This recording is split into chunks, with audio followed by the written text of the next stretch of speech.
Los mexicanos practicaban también una purificación similar cada 52 años, en la creencia de que este intervalo delimitaba el fin del mundo.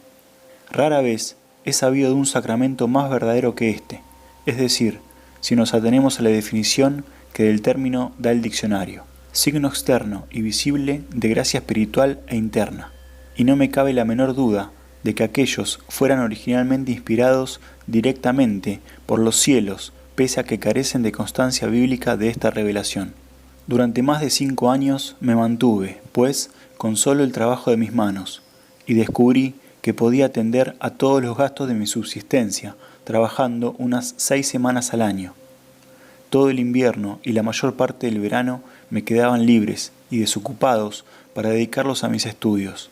He tratado esforzadamente de regentar una escuela y he comprobado que mis gastos corrían en proporción, o mejor, fuera por completo de ella con respecto a mis ingresos, puesto que me veía obligado a vestir y a enseñar en justa correspondencia, y no digamos pensar y creer, y a cambio carecía de tiempo propio.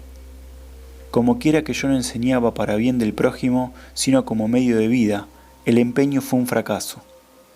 He tentado el comercio, pero he llegado a la conclusión de que me llevaría 10 años el hacer algo de progreso, y puede que para entonces me hallaré ya camino del infierno.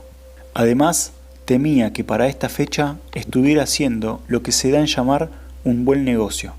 Cuando tiempo atrás anduve indagando qué podía emprender para ganarme la vida, teniendo presente que por haber tratado de complacer a mis amigos en sus deseos guardo un triste recuerdo que atempera mi candidez, pensé, seria y frecuentemente, en dedicarme a la recolección de galluvas.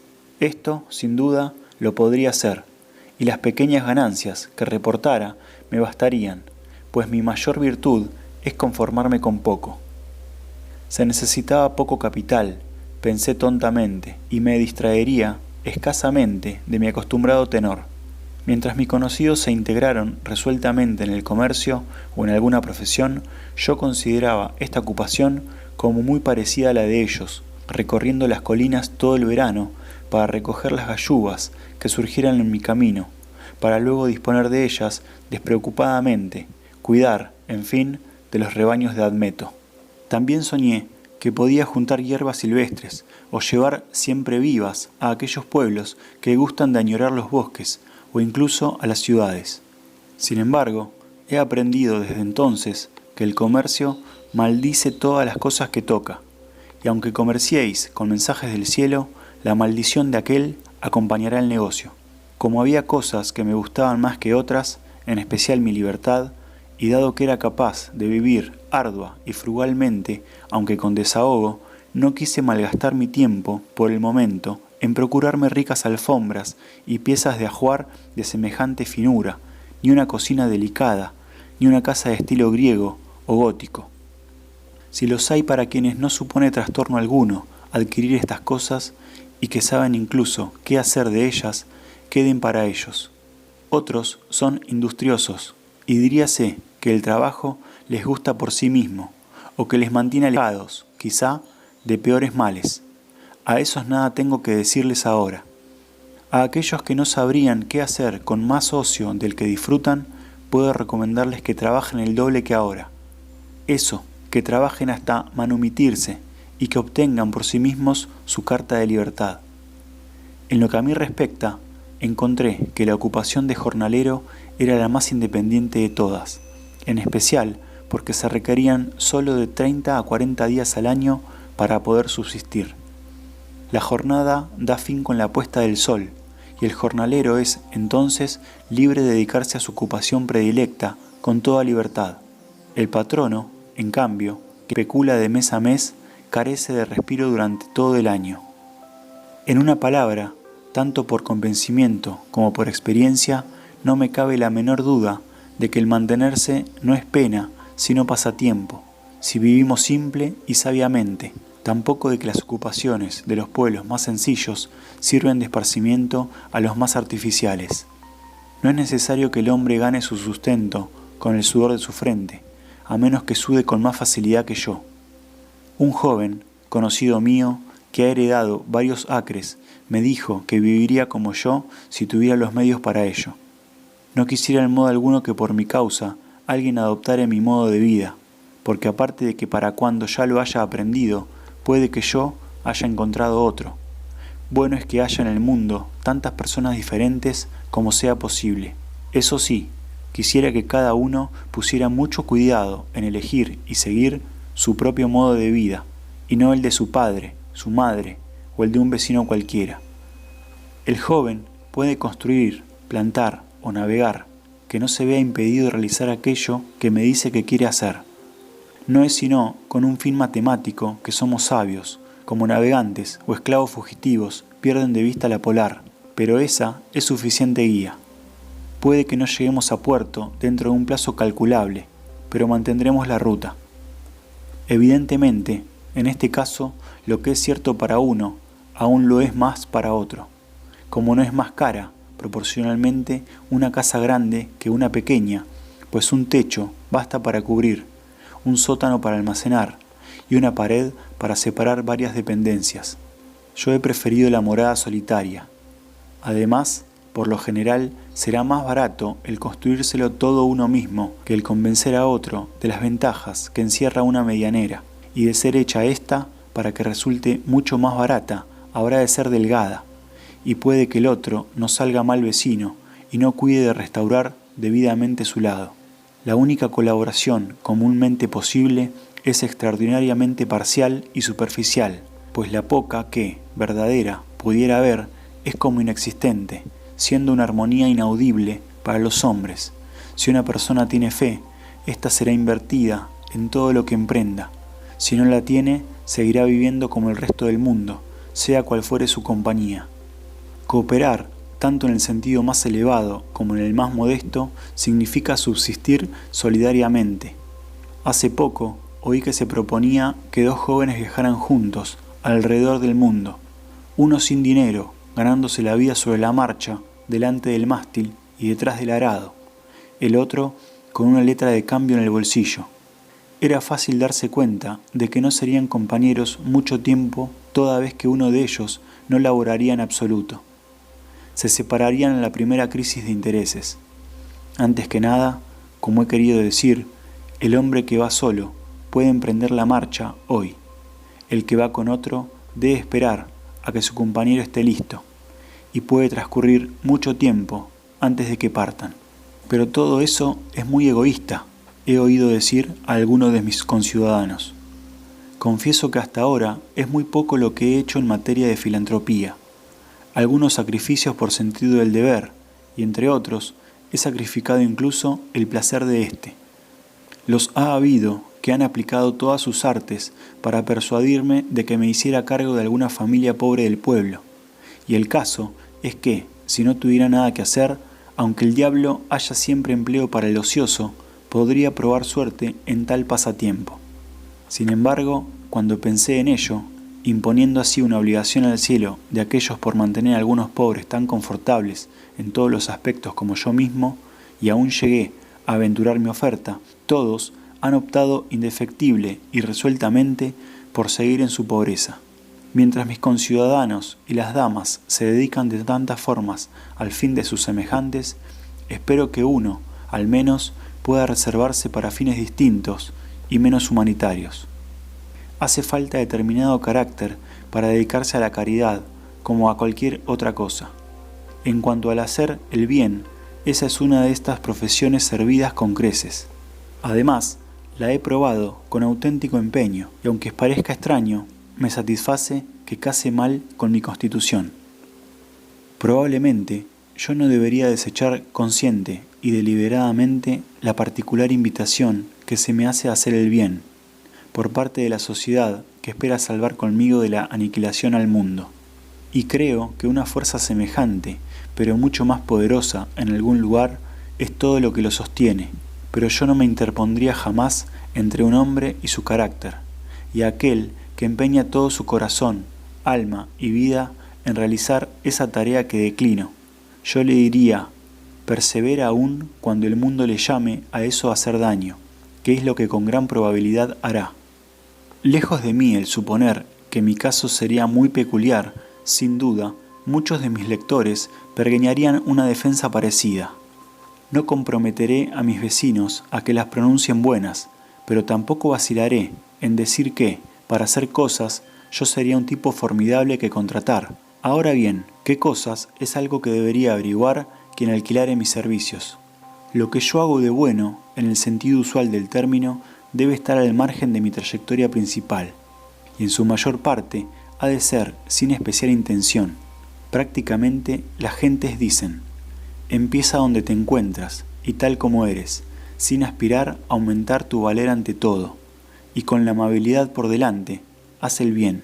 Si yo tuviera que predicar en esa vena, diría: decídete a ser bueno, como si el sol se detuviera después de haber atizado sus fuegos hasta llevarlos al esplendor de una luna o de una estrella de sexta magnitud, para ponerse luego a vagar como un Robin Goodfellow, curioseando por todas las ventanas, inspirando a todos los lunáticos, pudriendo las carnes y haciendo visible la oscuridad, en lugar de aumentar constantemente su calor genial y su beneficencia, hasta que adquiere tal brillo que ningún mortal puede mirarla a la cara, y entonces, como también, entre tanto, recorriendo el mundo en su propia órbita, haciéndolo bueno o mejor, como ha descubierto una filosofía más verdadera, con el mundo girando alrededor de aquel al tiempo que se hace bueno. Cuando Faetón, deseoso de demostrar su origen celestial con su beneficencia, se hizo por un día con el carro del sol, y saliéndose del camino marcado, quemó varias manzanas de casas de los arrabales inferiores del cielo, y abrazó toda la superficie de la tierra, secando todas las fuentes y provocando la aparición del gran desierto llamado Sahara. Júpiter lo arrojó de cabeza a la tierra con un rayo, y el sol, de pena, no lució para nada durante un año. No hay peor olor que el que despide la bondad corrompida. Es carroña humana y divina. Si yo supiera con toda seguridad que un hombre se dirige a mi casa con el resuelto propósito de hacerme bien, correría por mi vida, igual que ante ese viento seco y abrasador de los desiertos africanos, llamado el simún, que te llena la boca, ojos, nariz y oídos de arena, y te ahoga, y eso tan solo por miedo de que me hiciera algo de aquel bien, que ese virus penetrara en mi sangre. No, en este caso preferiría sufrir el mal de modo natural.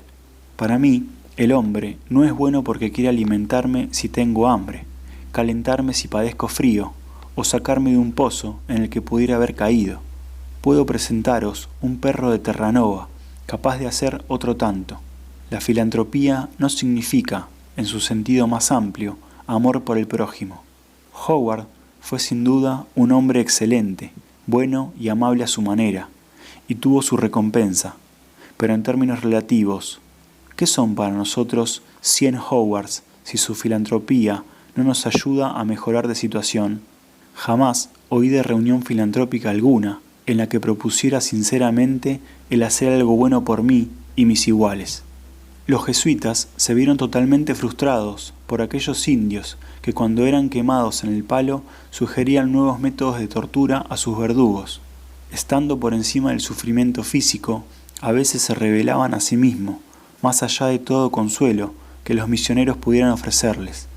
La ley de que uno haga como quisiera que le hicieren entró con menos fuerza en los oídos de aquellos que, por su parte, no se preocupaban en absoluto de cómo se les trataba, que querían a sus enemigos de una manera insólita y que llegaban a perdonar casi sus actos de agresión.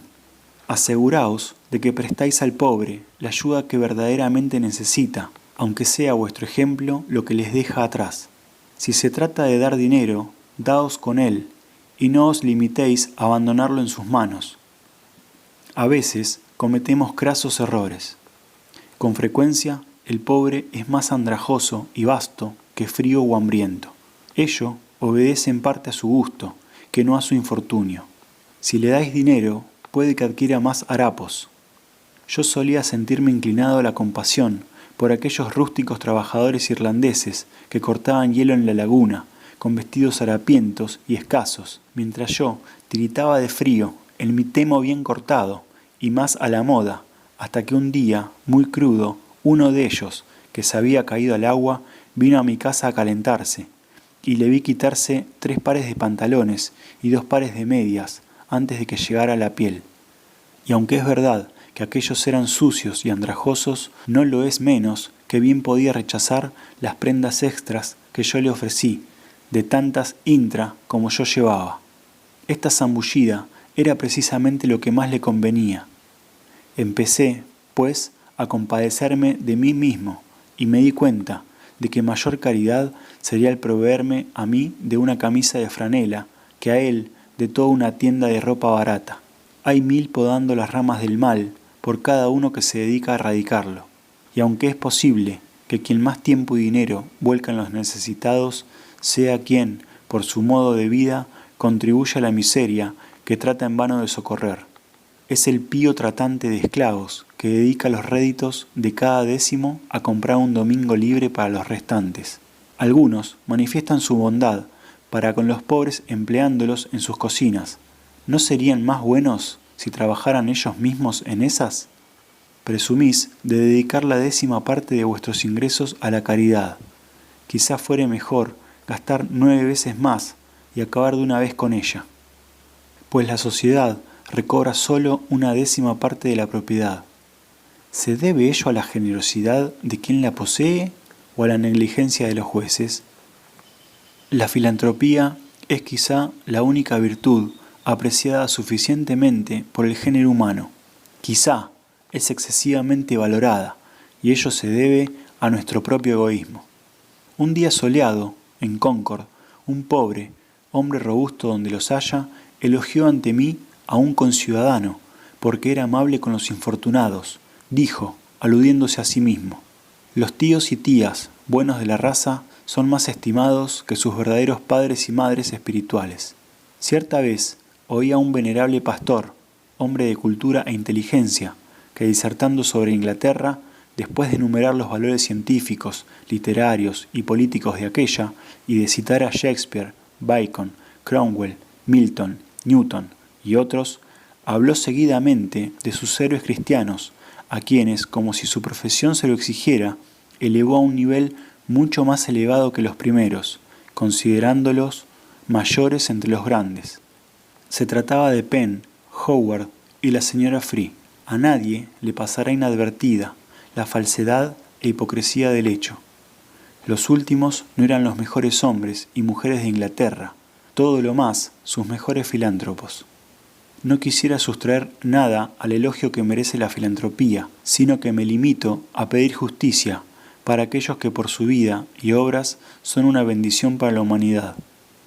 No considero primordialmente la rectitud y la benevolencia del hombre, que son, por así decir, su tronco y sus hojas. Aquellas plantas de cuyo marchito verdor hacemos tisanas para el enfermo tienen una aplicación humilde y constituyen recurso principal de curanderos. Quiero la flor y el fruto del hombre, que algo de su fragancia me sea impartida y que su madurez arome nuestras relaciones. Su bondad no debe ser parcial y transitoria, sino un desbordamiento constante, que nada le cueste y en el que no repare. Esa caridad cubrirá multitud de pecados. El filántropo rodea a la humanidad demasiado a menudo con el recuerdo de sus propias cuitas desechadas a modo de atmósfera y lo llama simpatía. Pero debemos impartir nuestro valor, no nuestro desespero, nuestra salud y bienestar, no nuestra enfermedad, cuya extensión por contagio hemos de poner cuidado en evitar. ¿De qué llanura meridionales llega la voz del llanto? ¿En qué latitudes se encuentra el pagano al que quisiéramos iluminar? ¿Quién es ese hombre brutal y desenfrenado al que quisiéramos redimir? Si algo aflige al hombre, de manera que le impida desarrollar sus funciones, incluso si le dolían los intestinos, pues ahí tiene asiento la simpatía, inmediatamente se dispone a reformar el mundo.